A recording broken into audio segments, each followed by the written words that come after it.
የሾህ አክሊል ሰጡት ሐሞትና ከርቤ ሆምጣጤ ደባልቀው መራስ በሆነችው ጨክኖ ልባቸው መራስ በሆነችው ጨክኖ እምነት ስለሆነ ኢየሱስ ክርስቶስ ዋለ በአደባባይ ሲሰደብ ሲከሰስ የሐሰት ዳኝነት አምላክን ወቀሰ ሕይወት ሰጠን እንጂ ጥፋቱ ምንድነው?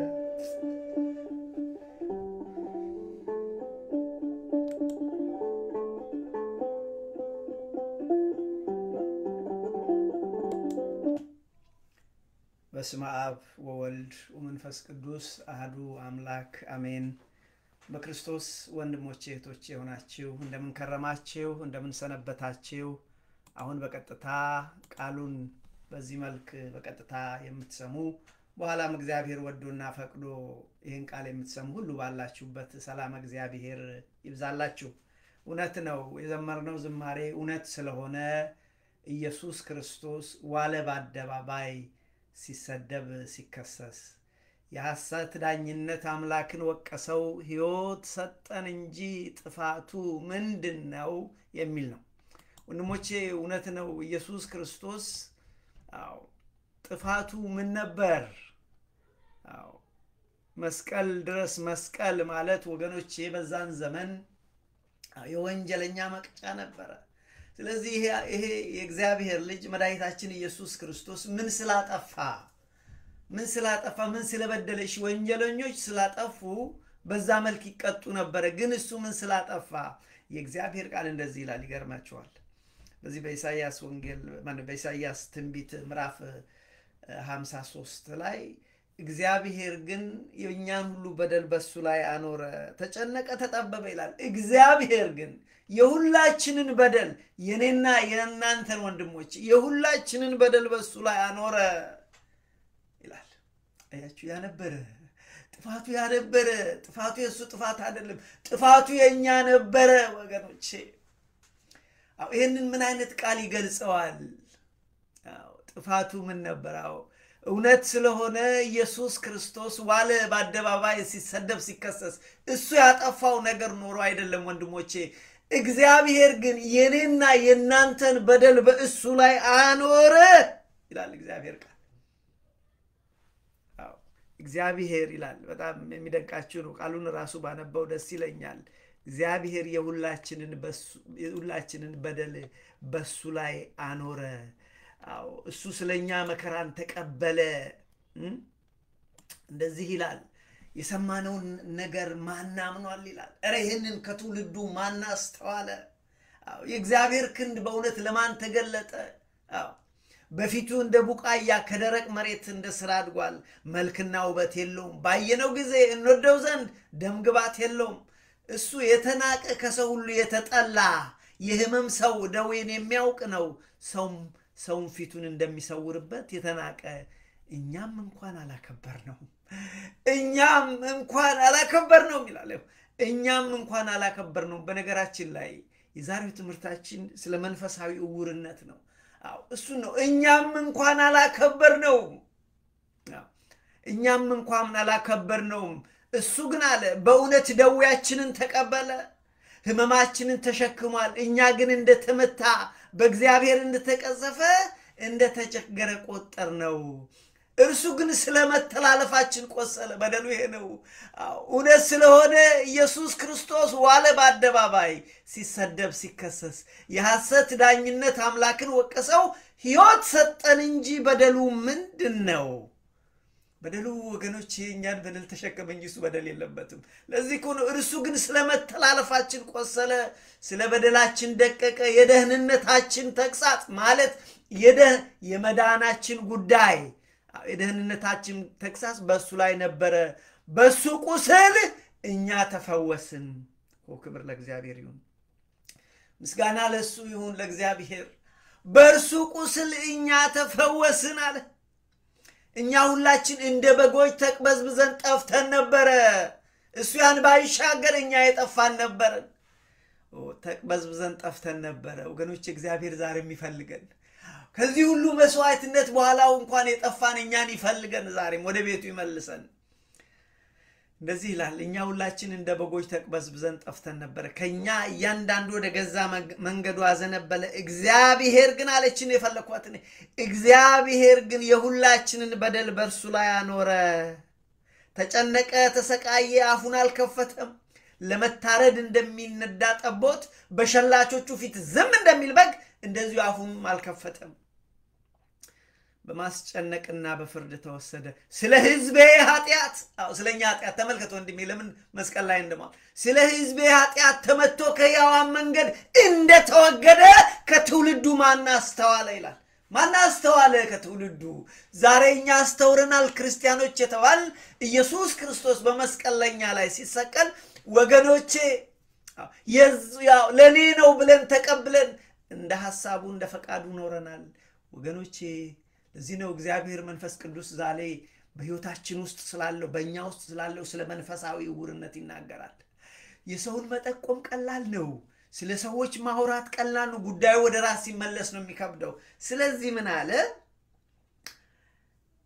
በማስጨነቅና በፍርድ ተወሰደ። ስለ ሕዝቤ ኃጢአት ተመቶ ከሕያዋን ምድር እንደተወገደ ከትውልዱ ማን አስተዋለ? ይሄ ሆነ።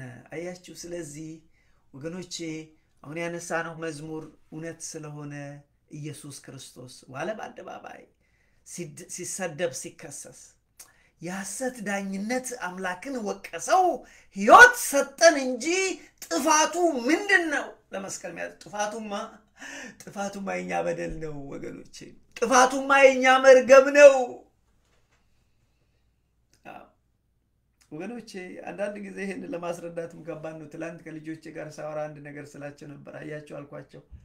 ምንማረው ስለ we were learning about blessings and cursings ወይም ደግሞ ስለ በረከትና ስለ መርገም ነበር። አው መርገም አለ በሚል ስለ መርገም ስናወራ የመጀመሪያው መርገም ምንድነው እያል ማውራት ጀመር። የመጀመሪያ የተረገመ ሰው ማን ነው ወገኖቼ? የመጀመሪያ የተረገመ ሰይጣን ነው። አምላክነቱን እሾ ሰይጣን ተረገማል። ሁለተኛ ወደ ሰው ዓለም ወደ ምድር ስመጣ ስነግራቸው ስናወራ ሁለተኛ የተረገመው አዳምና ሔዋን ናቸው ወገኖቼ። አዳምና ሔዋን ተረገሙ። የነሱ እርግማን ምንድነው? በበደሉ ጊዜ እንዳትበድሉ ማስጠንቀቂያ ተሰጣቸው። do not do it, do not touch it፣ እንዳትነኩ፣ እንዳትበሉ፣ እንዳታደርጉ የተባሉትን በሰይጣን ተታለው በሉ። በዛን ጊዜ ትሞታል። ያርግማን ኢየሱስ ክርስቶስ መስቀል ላይ የዋለውን ያን እርግማን ያነሳልን ዘንድ ነው ወንድሞች። የሚገርመው ልጆቹ ያነሱት ጥያቄ ስለነበረ ምን ነበር እርግማኑ አሉ። አይ ሰው ሁሉ እንዲሞት ተፈረደበት። የማይሞት እግዚአብሔር ሰውን ሲፈጥረው እንደ መላእክት ፈጠረው፣ ለዘላለም እንዲኖር ፈጠረው ወገኖቼ። ሰው ግን በበደሉ ምክንያት ሰው ግን በኃጢያቱ ምክንያት ምን ሆነ? ሰው ግን በኃጢያቱ ምክንያት ሞት ሁሉ ወደ ሰው መጣ። እርግማን የተረገሙት እንግዳውስ ሔዋንና አዳም። የእርግማን ስቴፕ አለው። መጀመሪያ እባባ ተረገመች። እድሜ ልክን አፈር እየበላ በደረት እየተሳብክ ተብሎ ተረገመ። ሁለተኛው እርግማን ማን ነበረ ወገኖቼ? ሁለተኛ ሔዋን ነች። ሁለተኛ የተረገመችው ራይት ዴር ስቴፑን እየነገርኳችሁ ነው። እሷ ምንድነው? አንቺ እንደዚህ ያደረግሽ ያልኩሽን ቃል አው ምትወልጁ በምጥ ነው። ፈቃድሽ ወደ ባልሽ ይሆናል፣ ባልሽ ገዚሽ ይሆናል። አንዳንድ ሰው አሁን አይገባውም። አሁን ሁሉ ጊዜ ፈቃድሽ ወደ ባልሽ ይሆናል። ለዚህ እኮ ነው ብዙ ጊዜ ኮምፕሌን የሚያቀርቡ እህቶቻችን አይታችሁ ከሆነ ባል የቤቱ ራስ ነው ገዢ ነው ሲባሉ እንዴት ለምን እኩልነት? well it's not about that, it's a curse ባልሽ ገዝሽ ነው። ለዚህ እኮ ነው ሁሉ ጊዜ ለምንድነው እኛ የማንሆነው? ለምን እኛ ቄስ አንሆንም? ለምን እኛ ጳጳስ አንሆንም? ለምን እኛ ራስ አንሆንም? ኖ በቃ it's a curse። ፈቃድሽ ወደ ባልሽ ይሆናል። ይሄን አደረግሽ ፈቃድሽ ወደ ባልሽ ይሆናል እሱ ገዢሽ ይሆናል he is going to rule you ይላል ወገኖቼ ስለዚህ እርግማኑ ሔዋን ተረገመች ቀጥላ አዎ በመትወልጃለሽ ተባለ ከዛ አዳም ተረገመ አዳም የሚስትን ቃል ሰማ አዎ ስለዚህ በላብህ በጋርህ አዎ ለፍተህ ደክመህ ትኖራለህ ከእንግዲህ ሰርተህ ወንድሜ ቢደክማት ይሄን ነገር አስብትስ እርግማን ነው ኢየሱስ ክርስቶስ መስቀል ላይ የዋለው ይሄን እርግማናችንን ሊያነሳ ነው ደክሞሃል በስራ ከብዶሃል ስትረስፉል ሆነሃል it is a curse ወንድሜ ማነኝ እርግማን ነው ለዚህ ነው ኢየሱስ ክርስቶስ ባላጠፋው አምላካችን በመስቀል ላይ የዋለው ያንን እርግማን ሊያነሳ ነው አዳም ተረገመ ስለዚህ ተባለ አዳም ሆይ ሔዋንን ትሞቻለሽ አይደለም የተባለው በነገራችን ላይ አዳም ነው እርግማኑ የሞቱ ፍርድ የመጣው አንተ ትሞታለህ ሔዋን ያልተባለችው ሔዋን እኮ በሱ ውስጥ ነች ከሱ አይደል የወጣችው ስለዚህ አንተ አፈር ነህና ወደ አፈር ትመለሳለህ አለው እግዚአብሔር ስለዚህ አሁን ነጥቤ ይሄንን ከልጆቼ ጋር አወራው ብዬ ነው ያመጣሁላችሁ ያን እርግማን በነገራችን ላይ ሰው በዘፍጥረት ላይ ተረገመ በመጨረሻ በራእይ ዮሐንስ ሄዳችሁ ስትናዩ ያ ከእንግዲህ ወዲያ እርግማን የለም ይላል ክብር ለእግዚአብሔር ከእንግዲህ ሰማይ ላይ ስለ ሰማይ ሲያወራ ከእንግዲህ ወዲያ እርግማን የለም ይላል ለዚህ እኮ ነው ኢየሱስ ክርስቶስ ስለዚህ ስለኔና ስለናንተ ወገኖቼ አዎ እውነት ስለሆነ ኢየሱስ ክርስቶስ ዋለ በአደባባይ ሲሰደብ ሲከሰስ የሐሰት ዳኝነት አምላክን ወቀሰው ሕይወት ሰጠን እንጂ በደሉ ምንድነው በደሉኛ ነን አዎ ምን አነበብነው እኮ ኢሳይያስ 53 አነሳና ምን አለ እኛ ሁላችን እንደ በጎች ተቅበዝብዘን ጠፋን ከኛ እያንዳንዱ ወደ ገዛ መንገዱ አዘነበለ እግዚአብሔር ግን የሁላችንን በደል በሱ ላይ አኖረ ወንድሜ ይሄ ነው የሱ በደል እኛ ነፃ ያወጣን ዘንድ ነው ቅዱሱ የእግዚአብሔር ልጅ ቅዱሱ ኢየሱስ ክርስቶስ ለኔና ላንተ በደል ወገኔ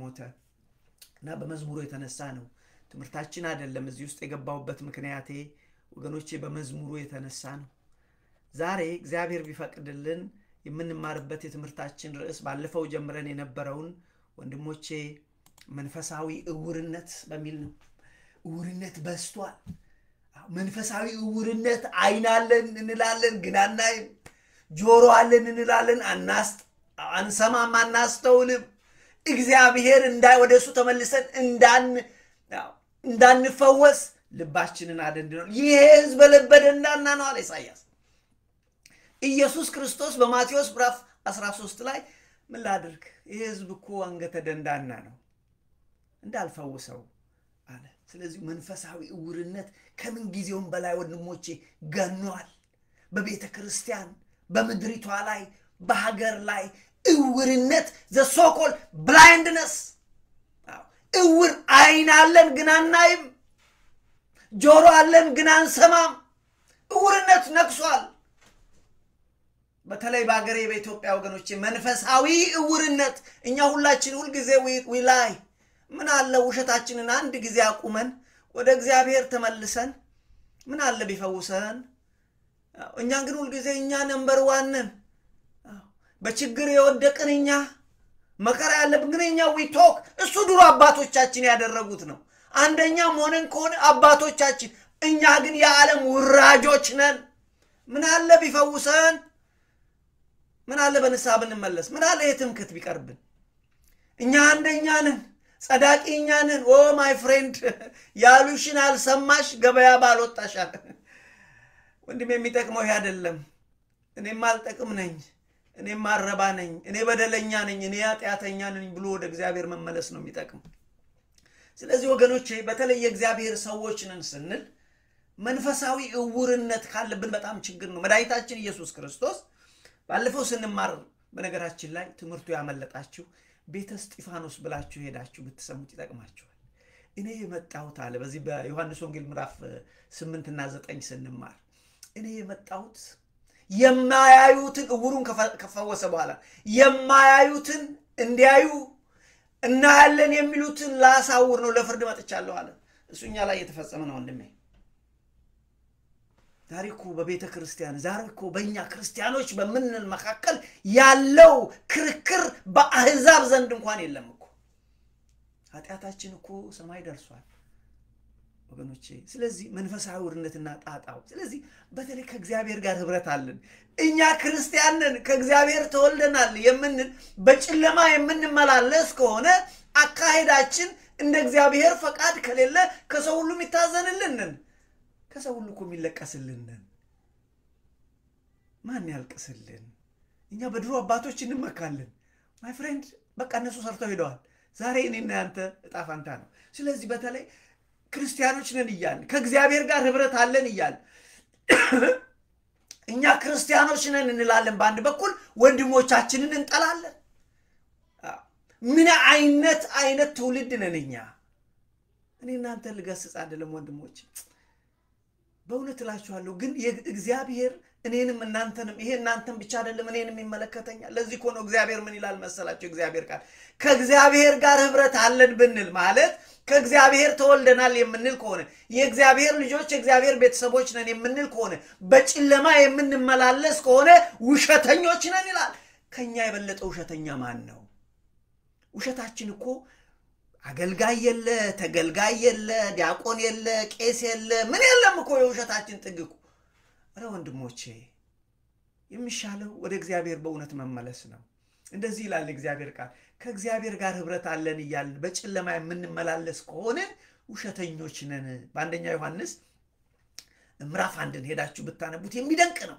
አባታችን ዮሐንስ ምንድነው የሚለው እኛ ያየው ከእግዚአብሔር ዘንድ የመጣውን ሕይወት የዘላለምን ሕይወት አየን የዘላለም ሕይወት ማለት ነው ኢየሱስ ክርስቶስ እኛ እኮ አየነው ኢየሱስ ክርስቶስ የዘላለም ሕይወት ይባላል ስሙ ነው ሕይወት ነው እሱ የዘላለም ሕይወት ብርሃን ነው እሱ የዓለም ብርሃን ይባላል አየነው በአይናችን አየነው በእጃችን ዳሰስነው እሱን አየን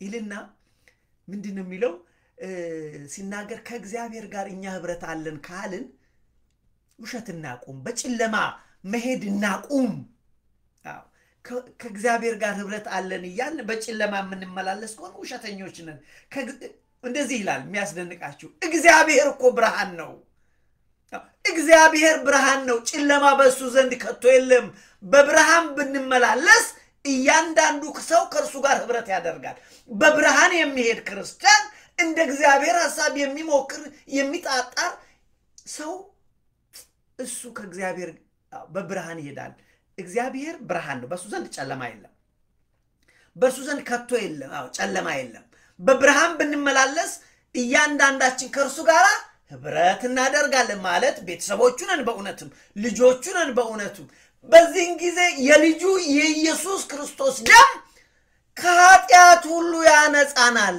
ካለፈው መርገም ያነጻናል አሁን ከሰራነው ያነጻናል ከእግዚአብሔር ጋር ህብረት አለና ዳግም ተወልደናል ልድገምልህ ባክ ወንድሜ እግዚአብሔር ብርሃን ነው ይላል አነብላችኋል እግዚአብሔር ብርሃን ነው ጨለማን በርሱ ዘንድ ከቶ የለም በብርሃን ብንመላለስ እያንዳንዳችን ከርሱ ጋር ህብረት አለን ከእግዚአብሔር መወለድ ማለት ያ ነው በብርሃን ስትመላለስ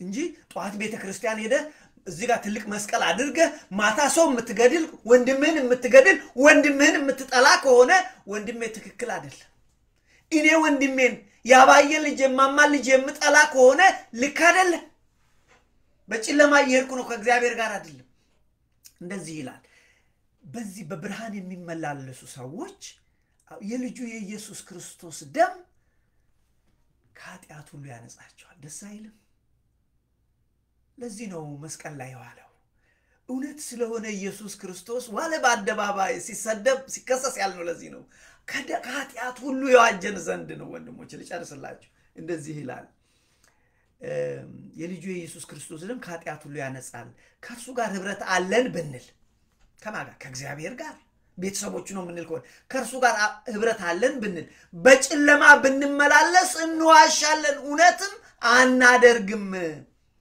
ነገር ግን እርሱ ብርሃን እንደሆነ በብርሃን ብንመላለስ እያንዳንዳችን ከርሱ ጋር ህብረት አለን ይሄ ሲሆን ደግሞ የልጁ የኢየሱስ ክርስቶስ ደም ከኃጢአት ሁሉ ያነጻናል ካለፈ መርገም ያነጻናል ዛሬ ከሰራነው ኃጢአት ያነጻናል።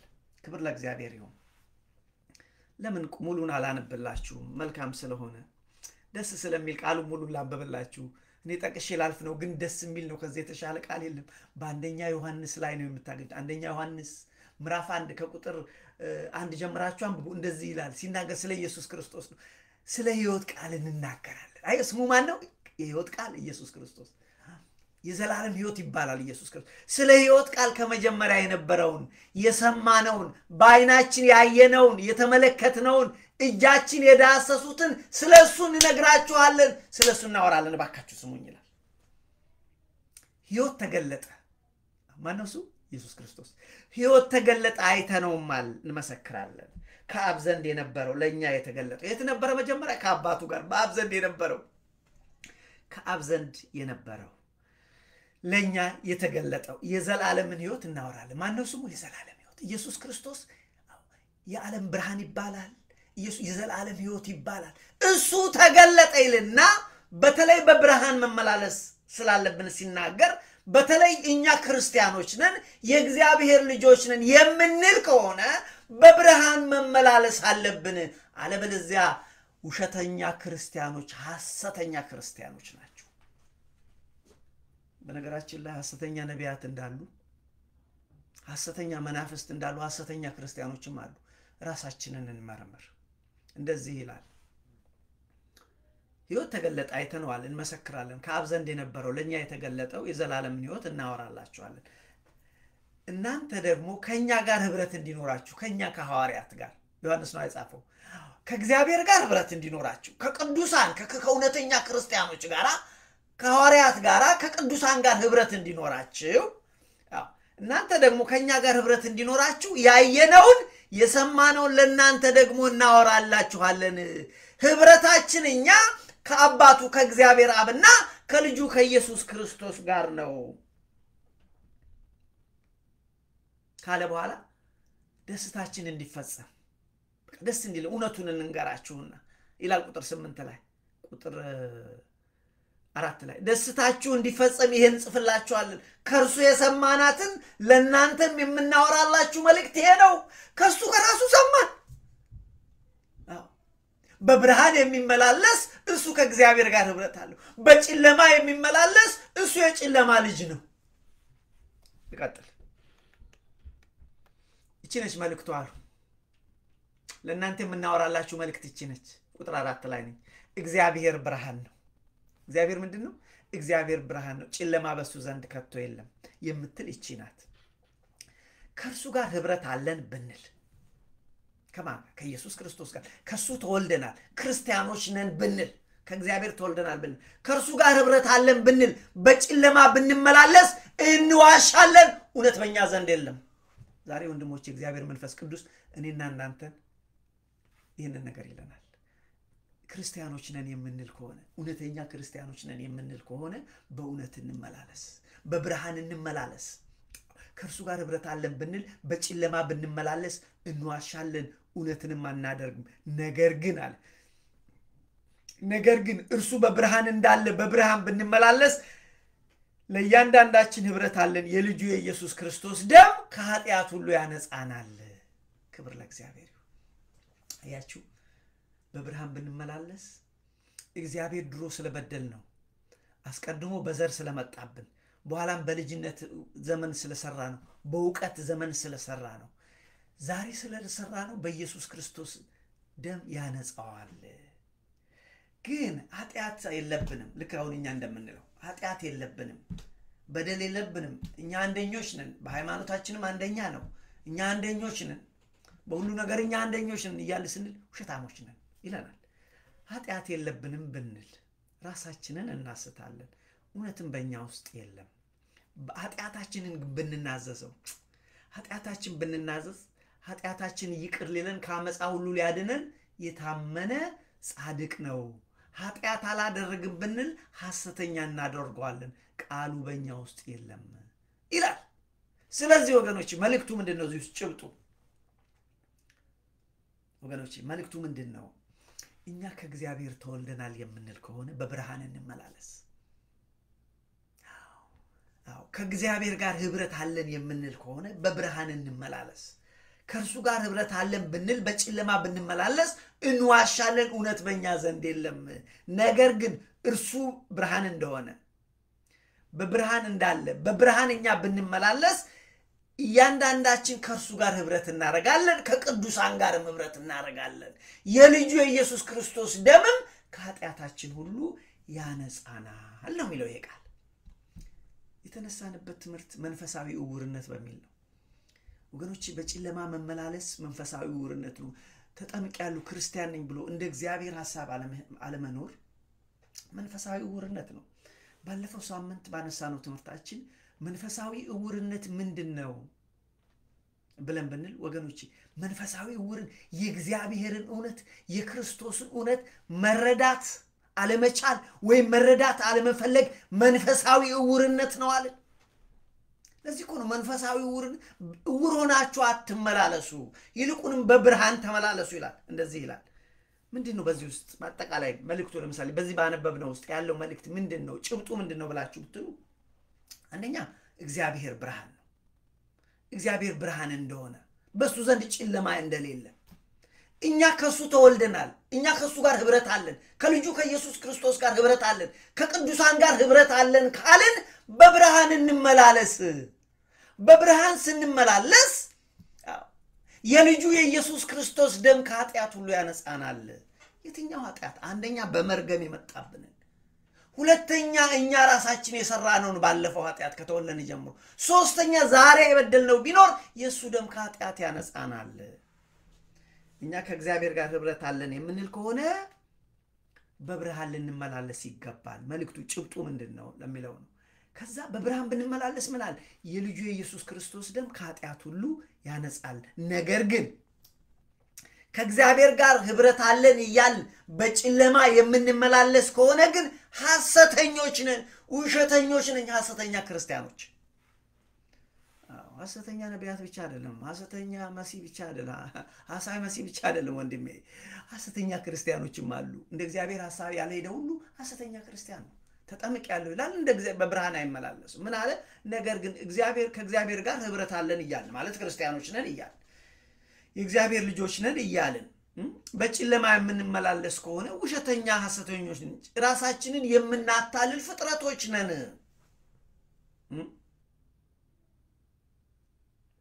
አያችሁ? ክርስቲያን ነኝ የእግዚአብሔር ልጅ ነኝ ብሎ በጨለማ ህይወት የሚመላለስ እሱ መንፈሳዊ ዕውር ነው አለ። መንፈሳዊ ዕውር ከዚህ በለጠ የለም ወንድሜ። አይን አለው። መድኃኒታችን ኢየሱስ ክርስቶስን እኮ በማቴዎስ ምዕራፍ 13 ላይ ጠየቁት፣ ለምንድነው ለዚህ ህዝብ በምሳሌ የምትናገረው አሉት። ምን ላድርግ? ይሄ ህዝብ ይሰማል አያስተውልም፣ ያያል አይመለከትም።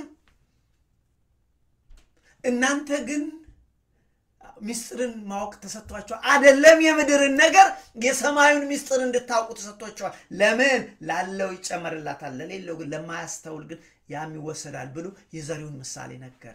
በተለይ መንገድ ዳር የወደቀችው ወፎች በሉታል። ስለዚህ ኬርለስ የሆኑ ሰዎች የእግዚአብሔርን ቃል በግዴለሽነት የሚሰሙ፣ ሲፈልጉ የሚሰሙ፣ ሳይፈልጉ የሚሰሙ፣ ክፉ መጥቶ ከልባቸው ይወስዳል። ቃሉ እንደውም ምን ይላል መሰላችሁ? የንጉሱን ቃል ሰምቶ በማያስተውሉት ላይ ክፉ ይመጣባቸዋል። ክፉ እኮ ይሄ ነው። ስለዚህ መንፈሳዊ ዕውርነት ይሄ ነው ወንድሞቼ። መንፈሳዊ ዕውርነት ማለት የእግዚአብሔርን እውነት የክርስቶስን እውነት ወይም የወንጌልን እውነት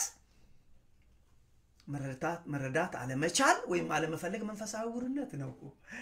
መንፈሳዊ ዕውርነት ወገኖቼ ነው።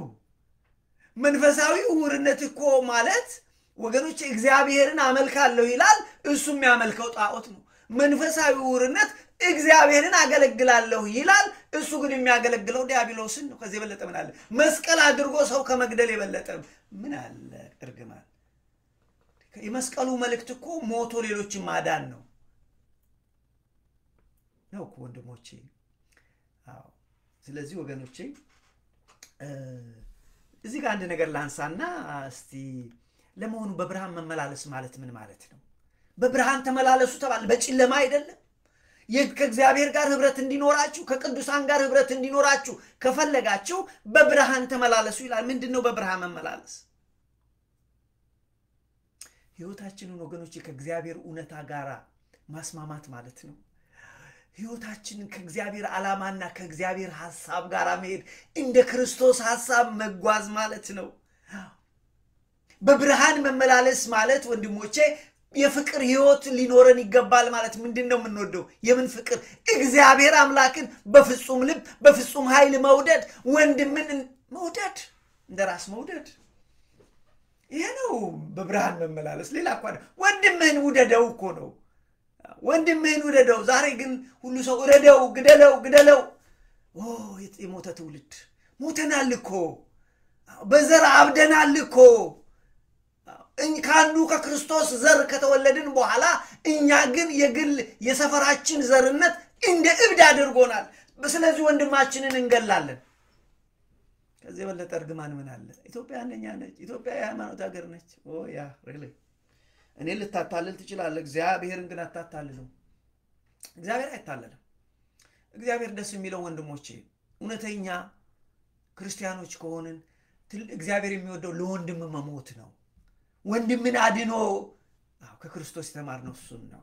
ስለዚህ በብርሃን መመላለስ ማለት ምንድነው? ሐሳባችን we have to align ማድረግ አለብን ከእግዚአብሔር ጋር ማስተካከል። ሕይወታችን ከእግዚአብሔር እውነት ጋራ ከወንጌል እውነት ጋራ ማስማማት፣ በፍቅር ሕይወት መኖር፣ ወንድምን መውደድ፣ እግዚአብሔር መውደድ፣ ወንድምን መውደድ። አለቀ። በብርሃን መመላለስ ነው። በእግዚአብሔር ሕግ፣ በእግዚአብሔር ሥርዓት፣ በእግዚአብሔር ደንብ መሄድ፣ መጣጣር፣ ሲወድቁ መነሳት፣ ንስሐ መግባት። እንደዛ በብርሃን ስንመላለስ ኃጢአት እንኳን ብንሰራ የልጁ የኢየሱስ ክርስቶስ ደም ያነጻናል። አነበብነው እኮ ራሴን ፈጠራ አይደለም። ስለዚህ በእግዚአብሔር ደንብ፣ በእግዚአብሔር ሕግ፣ በእግዚአብሔር ሥርዓት ዕለት መጓዝ በብርሃን መመላለስ ይባላል። እውነተኛ ታማኝ መሆን፣ ለእግዚአብሔር እውነተኛ መሆን፣ ለቤተ ክርስቲያን እውነተኛ መሆን፣ ለቅዱሳን እውነተኛ መሆን። ይሄ ነው በብርሃን መመላለስ። በዛን ጊዜ ከእግዚአብሔር ጋር ህብረት ይኖረናል። በዛን ጊዜ ከቅዱሳን ጋር ህብረት ይኖረናል። በዛን ጊዜ የልጁ የኢየሱስ ክርስቶስ ደም ከኃጢአት ሁሉ ያነጻናል። ከየትኛው ኃጢአት? ከቀደመ ከመርገም የመጣው ኃጢአት፣ በልጅነት ዘመን ከሰራነው ኃጢአት፣ በእውቀት ዘመን ዛሬ ከሰራነው ኃጢአት ሁሉ ያነጻናል። ስለዚህ በእውነተኛና በታማኝነት ከእግዚአብሔር ጋር መኖርን ያመለክታል። ይገዛ ኃጢአትን ዕለት መናዘዝን ያመለክታል። በብርሃን መመላለስ እንበድላለን። እኔ አጠፋለሁ ዕለት ወንድሞቼ ታጠፋላችሁ እንደኔ? በቃ ማታ ሲደርስ እግዚአብሔር ቀንም እኮ በደልኩ፣ እንትናንም እንደዚህ አስቀየምኳት፣ እከሊንም እንደዚህ አሳዘንኩት፣ ከአፌ ቆሻሻ ነገር ወጥቷል፣ ቆሻሻ ነገር አይቻለሁ፣ ቆሻሻ ነገር ሰምቻለሁ ብለን ዕለት በንስሐ መጓዝ ያስፈልጋል። not only ዕለት በየሳምንቱም you have to evaluate yourself daily። አንደኛ በየቀኑ ራሳችንን፣ ሁለተኛ በየሳምንቱ ከረዳን በየወሩ we have to evaluate። ይሄ ነው በብርሃን መጓዝ ወንድሞቼ። ይገዛ ኃጢአትን ዕለት መናዘዝ፣ በንስሐ መታጠብ ነው ያመለክታል። በሚቻለው ሁሉ በመንፈሳዊ ሕይወት ማደግን ያመለክታል። እዛው ዝም ብሎ ዛሬም ነገም ተነጎዳም እንደዚህ ተባለኮ ግር እንደዚህ ተባለኮ ግር ኖ ማብሰል አለብን። we have to grow up። ማደግ አለብን በመንፈሳዊ ሕይወት። አንደኛ ነን እንለለ ታሪክ ብቻ ነው የምንጠራው። የ2000 ዓመት ክርስቲያኖች እኛ እኮ ክርስትናን በክርስቶስ በ34 ዓመት የተቀበልን። ኦኬ ሶዋት ምን ይጠቅመናል? እኛ ማንድንበት ከሆነ ጥሩ ነው። አባቶቻችን አደረጉት፣ እናመሰግናለን። እግዚአብሔር ይሄን የሰራ እግዚአብሔር ክብሩን ሁሉ ይሰጥ። ክርስትናን የሰጠን እግዚአብሔር ግን ወገኖቼ እኛን ማንድንበት ከሆነ እኮ አይጠቅመንም። አባቶቻችን ተጠቅመውበታል የቀደሙት። እኛ ግን ተረት ቀኑ ሙሉ ያልሆነ ነገር ስናወራ አንዋል። መኖር ነው ወገኖቼ። ታሪክ መልካም ነገር ነው፣ ግን ካልኖርበት ምን ይጠቅማል? ስለዚህ በመንፈሳዊ ሕይወት ማደግ ያስፈልጋል። በቃሉ ማደግ፣ የእግዚአብሔርን ሐሳብ መረዳት። እኛ እኮ የወደቅን መሆኑን የሚያሳውቀው anytime we open our mouth ካፋችን የሚመጣው እኮ ሌላ ነገር ነው። እናያለን እኮ እኛ ሁሉንም እናያለን፣ እናስተያያለን እኮ፣ ሞኞች አይደለንም። ሰው እኮ ከሆዱ እኮ የሚወጣ የሞላ ነገር ነው። ሰው መልካም ቢናገር ከሆዱ እኮ የሞላውን ነገር ነው ያወጣው። ካፋችን መጥፎ ነገር ካለ የሞላውን ያወጣው። አያችሁ? ስለዚህ በሚቻለው መጠን በመንፈሳዊ ሕይወት ማደግ መፍጨርጨርን ያመለክታል። በእግዚአብሔር መንገድ መጓዝ። የእግዚአብሔር መንገድ ምንድነው ወንድሞቼ? የክርስቶስ መንገድ ምንድነው ወገኖች? ፍቅር ነው። የእግዚአብሔር መንገድ ፍቅር ነው ወገኖች። በፍቅር መሄድ ነው፣ በፍቅር መመላለስ ነው። ባለቤቱን መውደድ፣ ቅዱሳንን መውደድ፣ እህት ወንድምን መውደድ፣ ጎረቤትን መውደድ፣ ሰውን መውደድ። ያ ነው እግዚአብሔር መንገድ፣ የእግዚአብሔር ሃይዌይ። እንደዛ ሲሆን የልጁ የኢየሱስ ክርስቶስ ደም ከኃጢአት ሁሉ ያነጻናል። ስለዚህ በእግዚአብሔር መንገድ መሄድ፣ በእግዚአብሔር ሃይዌይ መሄድ። የእግዚአብሔር ሃይዌይ ፍቅር ነው።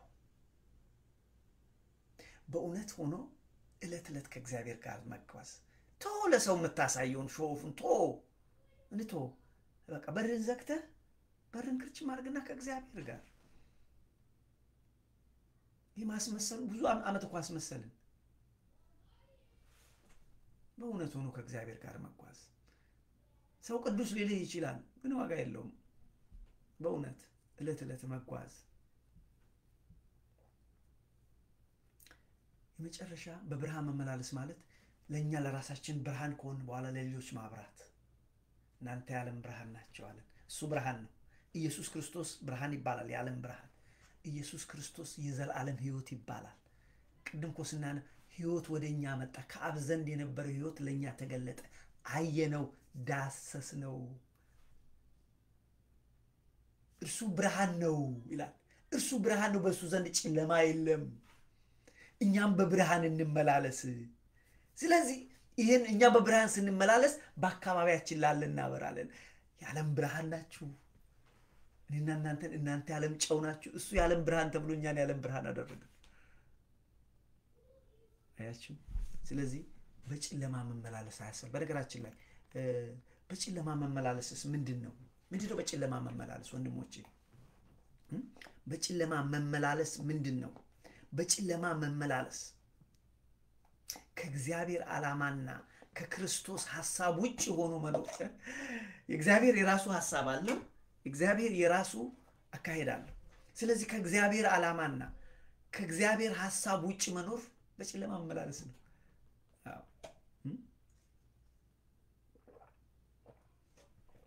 ይቅርታ ውሃ ታስፈልጋለች ጉሮሯችን።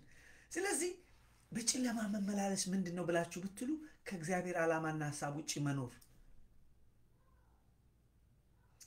ምን ማለት ነው? በጥላቻ ሕይወት መኖር፣ ወንድምን መጥላት፣ ጎረቤትን መጥላት፣ እንደ እግዚአብሔር ቃል አለመኖር። በቃ በጨለማ መኖር ነው። ዕለት ዕለት በኃጢአት በበደል መኖር፣ ኃጢአትን አለመናዘዝ፣ እየበደሉ መኖር፣ በንግግር መበደል፣ በድርጊት መበደል።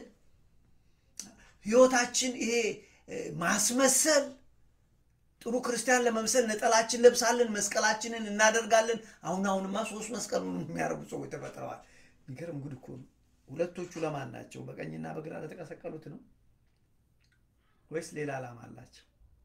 ስለዚህ ይሄ ማስመሰል ሕይወት ያለው ሰው ይሄ ምንድነው?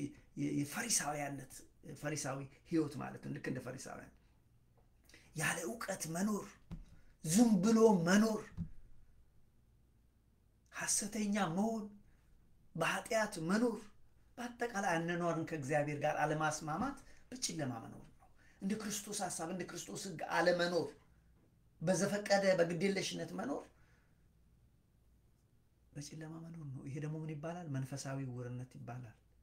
ምን እናድርግ ወገኖቼ? ከእግዚአብሔር ጋር ህብረት አለን ካልን እግዚአብሔር ብርሃን ነው፣ በብርሃን እንመላለስ። በጨለማ እንኑር። በንስሐ ታጥበን ወደ እግዚአብሔር በእውነትን እንመለስ። የዛን ጊዜ ወንድሞቼ የልጁ የኢየሱስ ክርስቶስ ደም ከኃጢአት ሁሉ ያነጻናል። አያችሁ፣ እንደዛ ነው። ስለዚህ ማድረግ የሚገባን እኛ ከእግዚአብሔር ተወልደናል፣ እኛ የእግዚአብሔር ልጆች ነን ካልን ከኛ የሚጠበቀው ወንድሞቼ እንደዛ ካልን በብርሃን መመላለስ። በብርሃን መመላለስ ምንድነው? በጨለማ መመላለስ ምንድነው ብለናል። በጨለማ የሚመላለስ መንፈሳዊ ዕውር ነው ብለናል። መንፈሳዊ ዕውርነት ደግሞ ምንድነው? አውቃለሁ ይላል፣ አያውቅም። እግዚአብሔርን አመልካለሁ ይላል፣ ጣዖት ያመልካል። ፈሪሳውያን እኮ እንደዚህ ነው ያደረጉት። ሄዱ ዮሐንስ ወንጌል ምዕራፍ 8 ቁጥር 9 እናንተ እውሮች ናችሁ። እውር አልከናል፣ እውሮች ናችሁ። በስጋማ እውር ብትሆኑ ኖሮ ባልተፈረደባችሁ፣ እናንተ እውሮች ናችሁ አላቸው።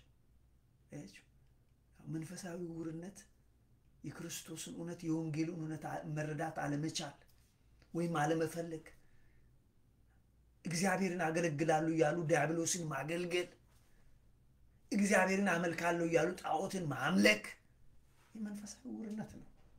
መንፈሳዊ እውርነት በጊዜ ካልታከመ ባለፈው ትምህርቴም ይህን ነገር ጠቅሜያቸዋል። በጊዜ ካልታከመ መንፈሳዊ እውርነት ምን ያመጣል? መንፈሳዊ ድንዛዜን ያመጣል። መንፈሳዊ እንቅልፍ ያመጣል።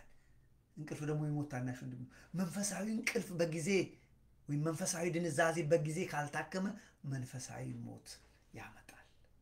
ስለዚህ ወገኖቼ በብርሃን እንመላለስ፣ በጨለማ እንመላለስ እና ይሄን ለማለት ነው። እግዚአብሔር አምላክ ስሙ ከአጽናፍ እስከ አጽናፍ የከበረ የተመሰገነ ይሁን። ሰላም እግዚአብሔር ይብዛላችሁ እና ሰላም እግዚአብሔር ይብዛላችሁ። መልካም ቀን ይሁንላችሁ። ሰላም ሁኑ። አሜን።